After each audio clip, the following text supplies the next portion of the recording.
రక్షణ వ్యక్తిగతము అన్నది జ్ఞాపకం పెట్టుకోండి. రక్షణ నీకు నాకు ఇవ్వబడిన రక్షణ వ్యక్తిగతం, పర్సనల్. క్రీస్తువారు నీ కోసం చనిపోయాడు. క్రీస్తువారు నీ కోసం ఆయన పరమును విడిచి ఈ లోకంలోకి వచ్చాడు. ఆయన హింసించబడ్డాడు, ఆయన అవమానించబడ్డాడు, దూషించబడ్డాడు, శరీరము దున్నబడింది, మొహం మీద ఉమ్ము వేసుకున్నాడు, శిలువ మరణం పొందాడు నీ నిమిత్తము. నిన్ను రక్షించడానికి అనే విషయం జ్ఞాపకం చేసుకుందాం. రక్షణ నన్ను వ్యక్తిగతంగా నన్ను రక్షించడానికి క్రీస్తువారు వచ్చారు, నిన్ను రక్షించడానికి క్రీస్తువారు వచ్చారు. నీకు దేవునికి ఉన్న సంబంధమే రక్షణ.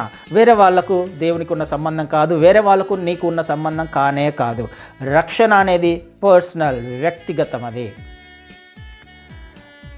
ఎవరు వచ్చారు నిన్ను రక్షించడానికి? క్రీస్తువారు వచ్చారు. క్రీస్తువారు వచ్చినప్పుడు నువ్వు ఎవరికి అకౌంటబిలిటీ? ఎవరు చెప్పిన మాట వినాలి? ఎవరి మార్గంలో నడవాలి? మనుషులు చెప్పిన మాట లేకపోతే దేవుడు చెప్పిన మాట?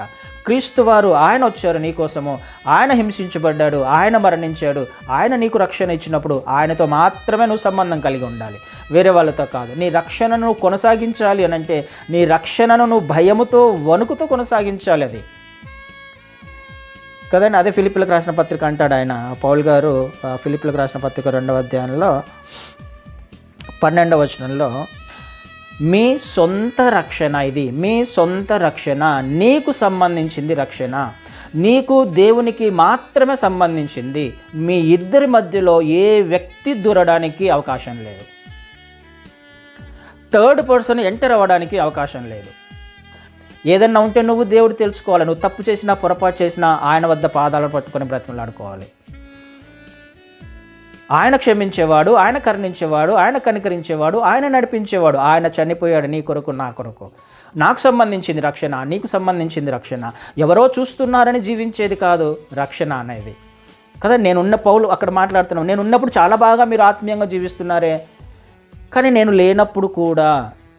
రక్షణ అనేది మనుషులు ఉన్నప్పుడు, ఎవరో చూస్తున్నారన్నప్పుడు జీవించేది కాదు.